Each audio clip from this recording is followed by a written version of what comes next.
Hello everyone, আজকে তোমাদেরকে আমি বানিয়ে দেখাবো হচ্ছে মালাই কুলফি, মানে আমার বর বানাবে। তো ফার্স্টে আমরা নিয়ে নিয়েছিলাম 500 গ্রামে দুটো দুধের প্যাকেট, মানে টোটালে 1 কেজি দুধ। তো সেটাতে আমরা একটা পাত্রতে প্রথমে ঢেলে নেব। অবশ্যই দুধটাকে ফ্রিজ থেকে অনেকক্ষণ আগে বার করে রাখতে হবে, ঠান্ডা দুধ একেবারে জাল দেওয়া যাবে না। তাই আরেকদিকে আমি করে নেবো হচ্ছে বাদামের কুচি। তোমাদের বাড়িতে যে বাদামটা থাকবে তোমরা সেটা ব্যবহার করতে পারো, আমি এখানে কাজু বাদাম ব্যবহার করেছি। তোমরা এখানে চাইলে পেস্তা বাদাম বা অন্য কোনো বাদাম থাকলে ইউজ করতে পারো। বাদামগুলোকে কুচিয়ে নেবো, খুব বেশি কুচাবো না, একটু একটু দানা দানা যেন ভাব থাকে।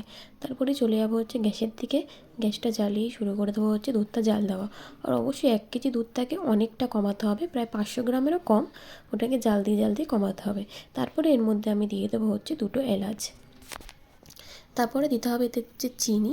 আর চিনি আর তোমাদের পরিমাণ মতো দেবে। অবশ্যই দুধটা মরে মিষ্টি হয়ে থাকবে, তাই জন্য বেশি চিনি না দিলেও চলবে।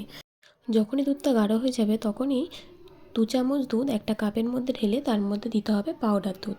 আমি এখানে 2 চামচ পাউডার দুধ দিয়েছি, আর ওটাকে ভালো করে মিক্স করতে হবে।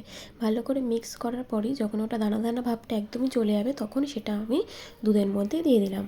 তারপরে ওটাকে ভালো করে আরও জাল দিতে হবে। জাল দেওয়ার পর যখন ওটা দানা দানা ভাব চলে আসবে তখন সেটাকে ঠান্ডা করে রেখে তোমরা যে কোনো স্কুপে, বা আমি এখানে ব্যবহার করেছি হচ্ছে আইসক্রিমের স্কুপ, তো আমি এগুলোর মধ্যে ঢেলে রেখে দেবো কিছুক্ষণ মিডিয়াম ফ্লেমে, যতক্ষণ না এটা ঠান্ডা হয়ে যাচ্ছে।